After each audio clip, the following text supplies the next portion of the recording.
আসসালামু আলাইকুম রহমতুল্লাহি ওবরকাতুহু। সম্মানিত দর্শক, সমালোচকদের মুখে রীতিমতো চুনকালি মেখে ডক্টর মোহাম্মদ ইউনূসের সরকার একটি যুগান্তকারী সফলতা অর্জন করেছেন। এজন্য দেশের অনেকেই নিঃস্বার্থভাবে সরকারকে ধন্যবাদ জানাচ্ছেন এবং আমিও সরকারকে ধন্যবাদ জানাচ্ছি। আমরা সত্যিকার অর্থে একটা বিপজ্জনক অবস্থার মধ্যে ছিলাম। মার্কিন যুক্তরাষ্ট্রের ডোনাল্ড ট্রাম্প সরকার যখন আমাদের দেশ থেকে যে পণ্য রপ্তানি হবে মার্কিন যুক্তরাষ্ট্রে, সেই পণ্যের উপরে আগে যে ট্যাক্স ছিল প্রায় 16%, এই 16%-এর সঙ্গে বাড়তি আরও 35% ট্যাক্স যুক্ত করে তিনি যখন একটা ঘোষণা দিলেন, সারা বাংলাদেশের যারা আমেরিকার সঙ্গে ব্যবসা বাণিজ্য করেন, বিশেষ করে গার্মেন্টস ব্যবসায়ী, তাদের মধ্যে রীতিমতো আতঙ্ক শুরু হয়ে গেল। এবং আপনারা জানেন যে আমরা একক দেশ হিসেবে আমেরিকাতে সবচেয়ে বেশি রপ্তানি করি এবং এর পরিমাণ 8 বিলিয়ন মার্কিন ডলার।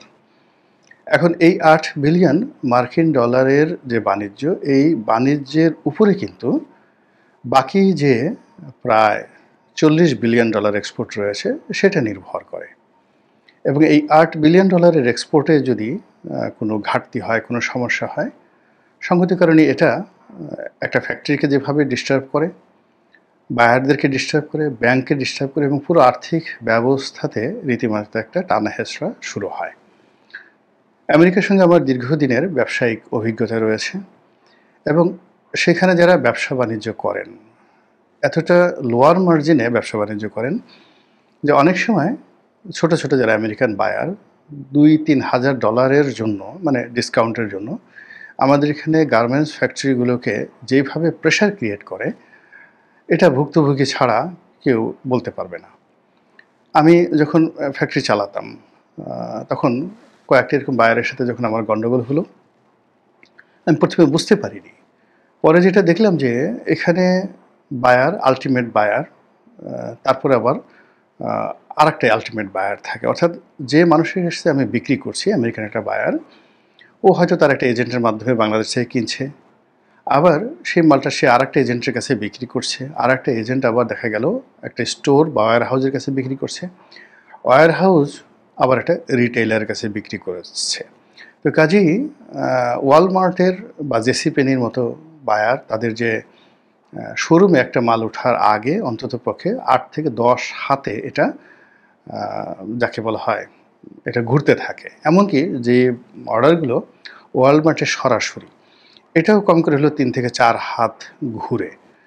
তো কাজেই এখানে প্রাইসটা এত টাইট শিডিউলে থাকে যে এই গার্মেন্টসের ব্যবসাটা সারা দুনিয়াতেই সবসময় খুব লো প্রফিটের এবং লো মার্জিনের হয়ে থাকে। কি ব্যবসায়ী, কি আমদানিকারক, কি রপ্তানিকারক, কিংবা যারা ম্যানুফ্যাকচারার, যারা এটা তৈরি করেন, সকলেই একটা ত্রাহি ত্রাহি অবস্থায় থাকে। তো সেক্ষেত্রে ট্রাম্পের যে এই 35% যে ট্যাক্স, এটা অ্যাবজর্ব করাটা আসলে আমাদের জন্য সত্যিকার অর্থে খুব টাফ ছিল। কিন্তু আমরা যদি অ্যাবজর্ব করতে পারতাম, আমার অতীত অভিজ্ঞতার কারণে আমি এই ব্যাপারে খুব আশাবাদী ছিলাম না। এর কারণ হলো আমেরিকা সহজে সাধারণত সিদ্ধান্ত পরিবর্তন করে না, অতীতকালে আমরা এটা দেখিনি। কিন্তু ট্রাম্প যেটা হচ্ছে কি, এ হলো একেবারে সব সম্ভাবের দেশ।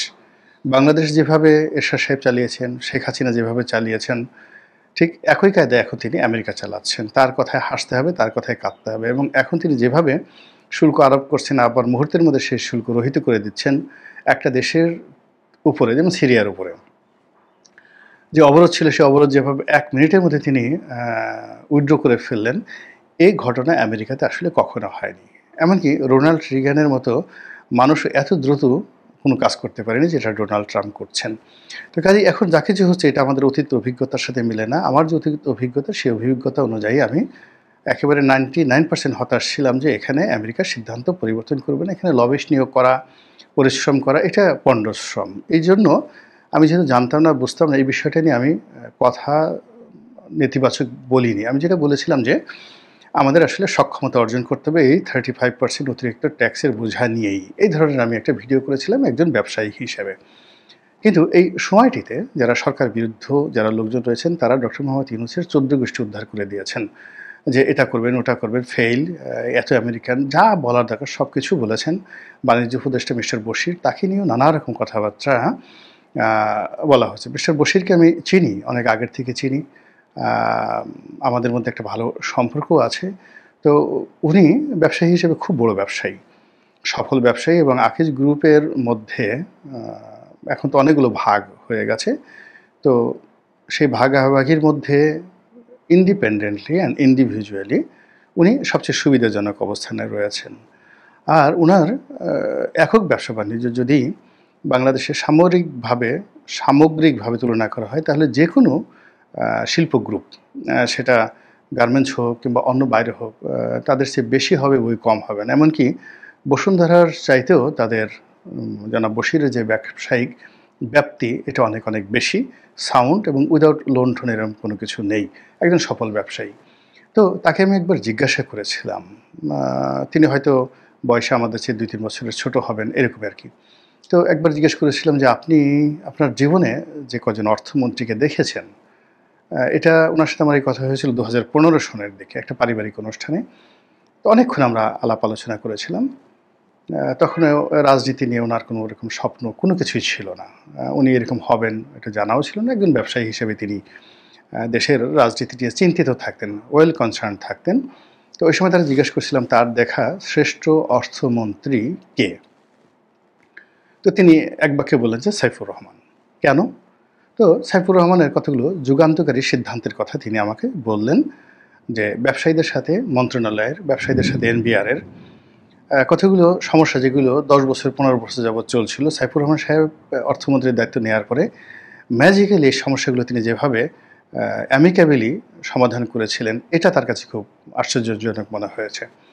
তো ওই কথাটা আমার স্মরণে ছিল।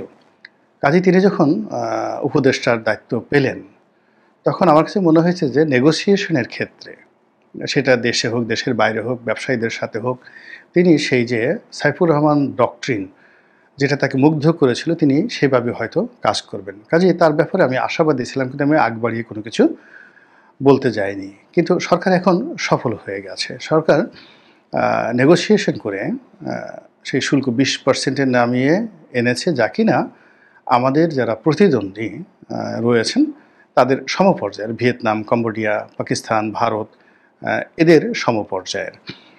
ফলে আমাদের আসলে এখন ব্যবসা-বাণিজ্যের সমস্যা হবে না, বরং আরও লাভ হবে। যা সমস্যা হবে আসলে ডোনাল্ড ট্রাম্পের হবে এবং আমেরিকার হবে। তো এই যে একটা সফলতা, এই সফলতার জন্য সরকারের যারা ব্যক্তি, তারা অনেকেই হয়তো বলার চেষ্টা করছেন যে এই ঘটনা এককভাবে মিস্টার বশিরের কর্তৃত্ব বা কৃতিত্ব, তিনি এখানে সব নেতিবাচক বিষয় বাদ দিয়ে নানা রকম চক্রান্ত, এগুলোকে ওভারকাম করে দেশি বিদেশি নানা রকম ছলনা, এগুলো বাদ দিয়ে শেষ পর্যন্ত সরাসরি আলোচনার টেবিলে ডাইরেক্টলি কোনো রকম মানে যাকে বলে প্রলোভন না দেখিয়ে, জাস্ট একটা উদাহরণ দেই, এই যে বৈঠকে এটা হলো, মানে এই নেগোসিয়েশনটা হলো, তো সেই ব্যাপারে অন্যান্য রাজনীতিবিদ হলে নানা রকম আশার বাণী শোনাতেন। কিন্তু মিস্টার বশির যেটা বলার চেষ্টা করেছেন যে না, এখানে তো আমরা এখনো ওখানে যাওয়ার মতো অ্যাপয়েন্টমেন্টই পাইনি, বৈঠক হওয়ার মতো অ্যাপয়েন্টমেন্ট পাইনি, আমাদের ভার্চুয়ালি বৈঠক হবে। এই ভার্চুয়ালি বৈঠকে আমরা ফেস টু ফেস বৈঠক কবে করতে পারবো সে বিষয়ে জানতে পারবো। একেবারে শার্টকাট একটা কথা বলে তিনি মানুষের যে এক্সপেকটেশন এটাকে নামিয়ে আনলেন। এরপরে যখন তিনি বৈঠকে সরাসরি গেলেন, ওটা নিয়ে তিনি কোনো বক্তৃতা বিবৃতি দেননি, বৈঠকের আগে কোনো কিছু বলেননি। বৈঠকে সফলতা অর্জন করার পর তিনি এখন নানা রকম কথাবার্তা বলছেন। এটা অত্যন্ত ইতিবাচক, যেটা বাংলাদেশের রাজনীতিতে ইতিপূর্বে আমরা কখনো দেখি নাই। গেল এক। ২ নম্বর হলো যে আমাদের ব্যবসায়ীদের মধ্যে অনেক ধড়িবাজ ব্যবসায়ী আছেন, অনেক প্রেশার গ্রুপ আছেন, অনেক দালাল আছেন, যারা কার্যত ভালো কোনো ব্যবসা-বাণিজ্য করেন না, যারা এনবিআরের সঙ্গে, সরকারের সঙ্গে, বিভিন্ন বিদেশি এজেন্ট, সরকারের সঙ্গে, দূতাবাসের সঙ্গে একটা ভালো সম্পর্ক রেখে তারা তাদের যে আখের এটা গুছানোর চেষ্টা করেন। তো এই সময়টিতে যখন ক্রাইসিসটা শুরু হলো, ব্যবসায়ীদের মধ্যে যারা এরকম ধড়িবাজ, তারা এই সরকারের সঙ্গে একত্রে কাজ করার জন্য আসলো। অনেকে প্রস্তাব দিল যে আমাদের আমেরিকাতে লবিস্ট ফার্ম আছে, লবিস্ট গ্রুপ আছে, আমরা এর সাথে যুক্ত হতে পারি। নানা রকম বিরক্তি, নানা রকম যাকে বলা হয় বিব্রতকর পরিস্থিতি এই ধড়িবাজ ব্যবসায়ীরা বা ব্যবসায়ী নামধারী, যাদের বড় কোনো কার্যত ব্যবসা নেই, মূলত তারা এই ট্রেড পলিটিক্স করেন, আর দালালি ঠালালি করে মোটামুটি সব আমলই তারা টিকে থাকেন। তারা এই নেগোসিয়েশনের সঙ্গে ঢুকতে চাইল। তো তাদেরকে আসলে যে কোনো সরকারের অ্যাভয়েড করা খুব কঠিন একটা বিষয়, এবং রাজনৈতিক সরকার সব ক্ষেত্রে এদের দ্বারা যাকে বলা হয় সবসময় প্রতারিত হয়। আওয়ামী লীগ হয়, বিএনপি হয়, 111-এর সরকার হয়, এবং এদেরকে অ্যাভয়েড করা যায় না। এমনকি ডক্টর মোহাম্মদ ইউনূস যখন ক্ষমতায় এলেন তখন প্রথম কয়েক মাস, এই বশির সাহেব আসার আগ পর্যন্ত প্রথম কয়েক মাস এই প্রেশার গ্রুপটা পুরো মানে তছনছ করে ছাল ছেড়ে এলো। পরবর্তীতে যখন চারিদিক থেকে মানে যাকে বলা হয় নেতিবাচক কথা শুরু হলো যে এই যেই আম সেই ছালা, যেই লাউ সেই কদু, এরাই তো শেখ হাসিনাকে ডুবিয়েছে, এরাই তো এই কাজ করেছে, এরা এখন ডক্টর মোহাম্মদ ইউনূসের সামনে যায় কি করে, মিটিং করে কি করে, তখন এদের দৌরত্ব কিছুটা কমে। কিন্তু এই ক্রিটিক্যাল মোমেন্টে তারা আবার সামনে এগিয়ে এসে বিভিন্ন রকম কথাবার্তা বলতে থাকে সরকারের বিরুদ্ধে, এবং তারা পারবে তাদেরকে অন্তর্ভুক্ত করা হলে এরকম প্রলোভন দেখাতে থাকে। তো সেই প্রেশারে ন্যূনতম রা করেননি, গা ভাসাননি জনাব বশিরের। কারণ হলো তিনি তো যারা এই কাজগুলো করেন, এখন পলিটিক্যাল যারা বাণিজ্য মন্ত্রী হন, যেমন তোফায়েল আহমেদ তো তার কাছে বশিরেরও যতটুকু মূল্য ওরকম একজন দালালেরও ততটুকু মূল্য। সে মনে করে সবাই বড় ব্যবসায়ী, নাহলে এই সংগঠনের এত বড় নেতা হলো কি করে। তো তার যে আসলে কোনো ব্যবসা বাণিজ্য নাই, বন্ডের কাপড় বিক্রি করে 2 নম্বরি করে তারপর সে দালালি করে যে তার গাড়ি বাড়ি যা কিছু আছে, এটা তো আসলে পলিটিক্যাল যারা আসেন বাণিজ্য মন্ত্রী হিসেবে তারা অনেক সময় বুঝতে পারেন না। কিন্তু মিস্টার বশির তো তিনি একেবারে পোড় খাওয়া বিজনেসম্যান। তিনি জানেন কোন ব্যবসায়ীটা সৎ, কোনটা অসৎ, কোনটা ধরিবাজ, কার কতটুকু শিক্ষা আছে, কার কতটুকু দীক্ষা আছে, কে কোন পরিবার থেকে এসেছে, কার রুচি কী, পুরো জিনিসটি বাংলাদেশের শীর্ষ ব্যবসায়িক মহলে তার মুখস্থ। ফলে তিনি সেই প্রেশারটা অ্যাভয়েড করতে পেরেছেন।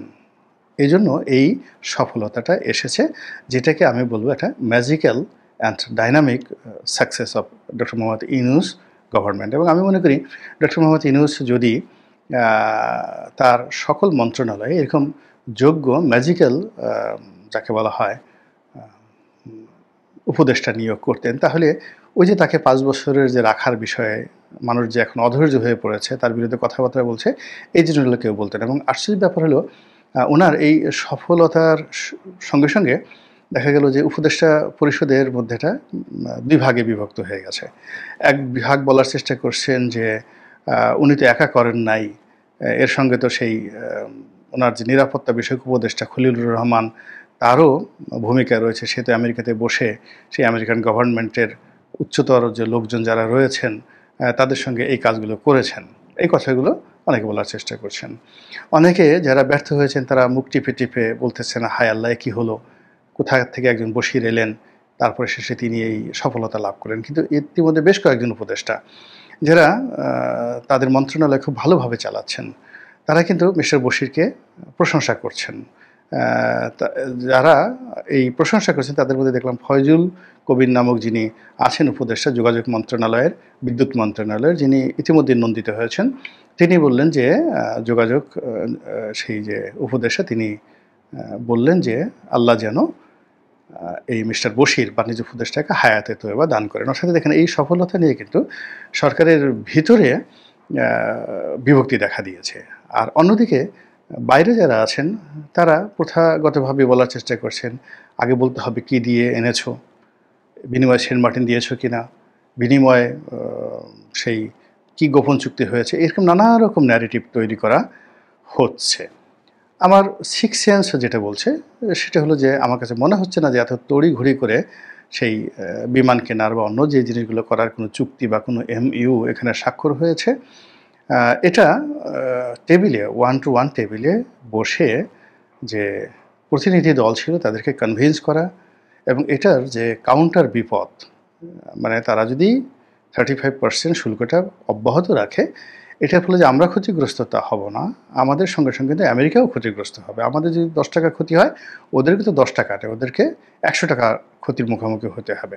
তো এই জিনিসগুলো উপস্থাপন করার জন্য যে টেকনিক্যাল নো হাউ দরকার ছিল, এখানে ইনফ্লুয়েন্সের কোনো ব্যাপার নয়, টু দি পয়েন্ট ব্যবসা জানতে হবে, তাকে ব্যবসা জানতে হবে। এই ব্যবসা জানার জন্য টু দি পয়েন্টে আমার কাছে যেটা আন্দাজ করতে পারি মিস্টার বশির যেভাবে বলতে পেরেছেন, এটা হয়তো যদি অপেশাদার কেউ হতেন তিনি সেটা বলতে পারতেন না।